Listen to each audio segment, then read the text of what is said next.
Cinque Terre is a group of 5 villages along the Ligurian Sea, and it's so beautiful around here. You can see why it's one of the country's most visited. But ironically, it's the number of visitors coming here which is causing a bit of a problem. Cinque Terre is a UN World Heritage Site, and officials say the rugged coastline area risks being wrecked by coach parties and cruise ships. All of the villages in this area used to have fishing as their main industry, but now they rely solely on tourism.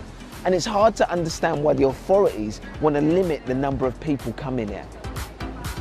Visitor numbers have risen sharply, partly due to the result of cruise companies adding more Italian destinations to their itineraries, as other Mediterranean ports, such as Tunisia, lost their appeal following the recent terrorist attacks. Last year, about 2.5 million people visited Cinque Terre. Now, the local authorities say that's way too much, and they want that number almost halved.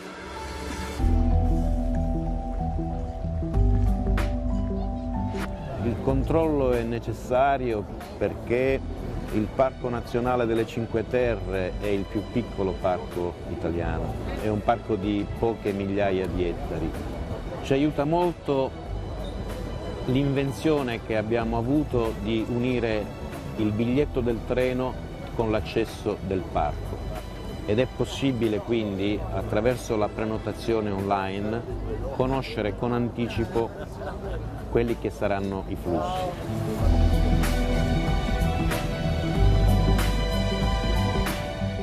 The idea is to create a ticketing system which will come into effect next summer.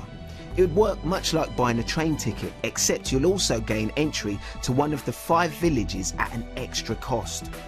Authorities believe this is the best way to control the numbers of people heading here.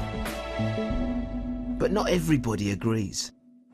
I don't agree with the idea of limiting for limiting's sake. I think what we need to talk about is managing tourist flows. Because there are days that you can't even walk down the street for the amount of tourists, and that's not helpful for anyone. I think a lot of the people here are worried that if you do anything, tourists are going to stop coming because they're worried. But I actually think that most tourists see that if you do something that's reasonable, everyone will have a better experience.